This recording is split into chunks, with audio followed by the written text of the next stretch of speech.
যুক্তরাষ্ট্রের সাথে বাণিজ্য সম্পর্ক বৃদ্ধির লক্ষ্যে চূড়ান্ত করা হয়েছে বাণিজ্য চুক্তির খসড়া, যা সই হতে পারে ডিসেম্বরে। তবে এর আগে শুল্ক ইস্যুতে বাংলাদেশের পদক্ষেপ দেখতে ঢাকায় আসার কথা রয়েছে দেশটির বাণিজ্য দপ্তরের একটি প্রতিনিধি দলের, যেখানে বিশ্লেষকদের পরামর্শ দেশটিতে বাজার ধরে রাখতে বাড়াতে হবে পণ্যের গুণগত মান, আর বিনিয়োগ বাড়াতে নিতে হবে ব্যবসার পরিবেশ উন্নয়নের পদক্ষেপ। ইমদাদ হকের রিপোর্ট। বিনিয়োগ চুক্তি কার্যকর থাকলেও মাস 6 আগে বাংলাদেশি পণ্যে 37% শুল্ক আরোপ করে ট্রাম্প প্রশাসন। বাণিজ্য ঘাটতির অজুহাতে ওয়াশিংটনের এমন পদক্ষেপ বিপাকে ফেলে ব্যবসায়ীদের, কারণ বাংলাদেশের রপ্তানি পণ্যের বড় বাজার যুক্তরাষ্ট্র। আমদানি বাড়ানোর প্রতিশ্রুতি দিয়ে ডক্টর মোহাম্মদ ইউনূসের চিঠিতে শুল্ক কমিয়ে 20% করেছে ওয়াশিংটন, যা কার্যকর হয়েছে গেল জুলাই থেকে। এ নিয়ে দুদেশের মধ্যে চুক্তি সইয়ের কথা রয়েছে ডিসেম্বরের শেষের দিকে। শর্ত বাস্তবায়নের অগ্রগতি দেখতে ঢাকায় আসবে মার্কিন বাণিজ্য দপ্তরের প্রতিনিধি দল, ফিরে গিয়ে জমা দেবে প্রতিবেদন।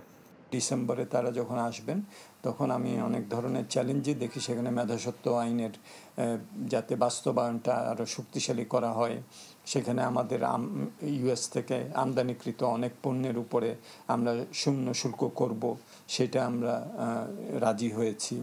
সেখানে আমাদের এখানে বিনিয়োগের যে ধরনের সমস্যা আছে সেই সমস্যাগুলি আমরা দূর করব, সেগুলোতে আমরা বলেছি। বসুন্ধরা ডায়াপেন্ট এখন আরো উন্নত।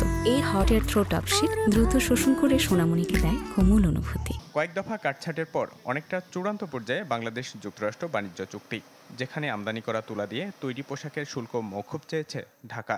চাওয়া হয়েছে স্বল্পোন্নত দেশের কোটা সুবিধাও।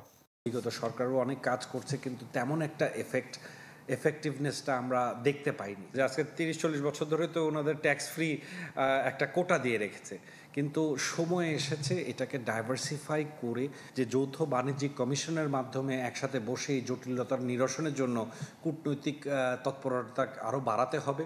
অতিরিক্ত শুল্কটা 35 থেকে 20-এ নামিয়ে আনতে আমাদেরকে অনেক কিছু আবার দিতে হয়েছে। সুতরাং সেই সব জায়গাগুলোতে আমাদের যে মান্যতা সেটা নিশ্চিত করা, সেটার দিকে আমাদের নজর দিতে হবে। বাণিজ্য মন্ত্রণালয়ের আশা, অন্তর্বর্তী সরকারের নানামুখী পদক্ষেপে শুল্ক কমবে আরও অন্তত 2%। গেল অর্থ বছরে যুক্তরাষ্ট্র থেকে আমদানি হয়েছে $250 কোটি পণ্য, বিপরীতে রপ্তানি প্রায় $900 কোটি। ইমদাদ হক, চ্যানেল 24, ঢাকা।